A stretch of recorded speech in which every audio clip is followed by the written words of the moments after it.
آج یہ جس طریقے سے مسلمانوں کے معاشرے کے اندر غیر فطری قوتیں، جس کو غیر فطری قوتیں کہوں گا، غیر فطری قوتوں نے غاصبانہ قبضہ کیا ہوا ہے.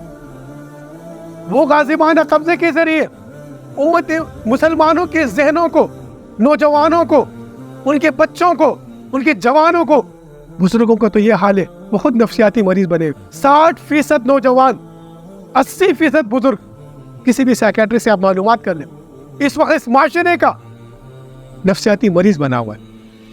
کوئی مہنگائی کی وجہ سے، کوئی بجلی کی بلوں کی وجہ سے، کوئی گھر میں جو ہے نا پریشانی کی وجہ سے، کوئی بچوں کی بے روزگاری کی وجہ سے، اور کچھ جناب یہ معاشرے میں ٹکراؤ کی وجہ سے.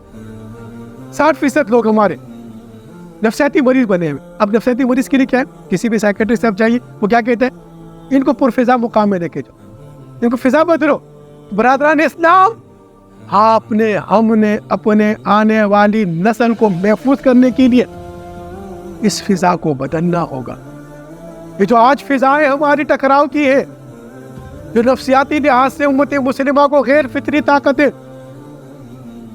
جنہوں نے آج یرغمال بنا کے رکھا ہوا ہے، جو خاص طاقتیں اس ملک کے اندر، اس سے پہلے میں نے عرض کر چکا ہوں کئی مرتبہ، اپنے مخصوص لوگوں کو اٹھاتی ہیں اور ان کو ایک زمین سے اٹھا کے ان کو کہاں پر پہنچا دیا. آپ نے سوات والا دیکھا واقعہ، آپ نے اس ملعون کا واقعہ دیکھا، آپ نے اور کئی واقعات دیکھے اس معاشرے کے اندر.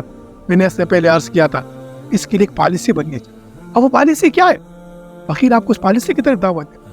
معاشرے کے اندر ٹکراؤ کو ختم کرانا چاہ رہے ہیں، معاشرے کے اندر نفسیاتی ٹکراؤ کو ختم کرانا چاہ رہے ہیں. اب یہ فضائیں جو ہے، جہاں پولوشن بڑھ جاتی ہے وہاں بیماریاں بڑھ جاتی ہیں. یہاں ذہنی پولوشن بڑھی ہوئی ہے، ایک دوسرے کے خلاف نفرتیں بڑھی ہوئی ہے، دلوں میں کدورتیں بھری ہوئی ہے، ایک دوسرے کے خلاف جو ہے نا ورغلائے جا رہا ہے، بہکایا جا رہا ہے. اس کا مین کردار سوشل میڈیا ادا کر رہا ہے. سوشل میڈیا پر بیٹھ کر یہ جو آج فقیر کے پاس وسائل نہیں ہے، آج اس شیطانی طاقت سے، اس شیطانی حربے سے ہم رحمانی کام رہ رہے ہیں. تو امت مسلمہ کو بھی درخواست ہے، آئیے شیطان سے رحمانی کام لیں. آئیے امت مسلمہ کے لیے یہ آج جو فضائیں خراب ہو گئی ہیں، جو پولوشن بنی ہوئی تکفیر کی، جو پولوشن بنی ہوئی ایک دوسرے کے خلاف ٹکراؤ کی، جو پولوشن بنی ہوئی ہے، دیکھیے آپ معاشرے کے اندر کس طرح ہجوم اٹھ رہے ہیں. اپنے فیصلے خود کر رہے ہیں، اپنے فیصلے خود. یہ کبھی تاریخ اسلام میں نہیں ہوا جو آج اس مملکت میں ہو رہا ہے.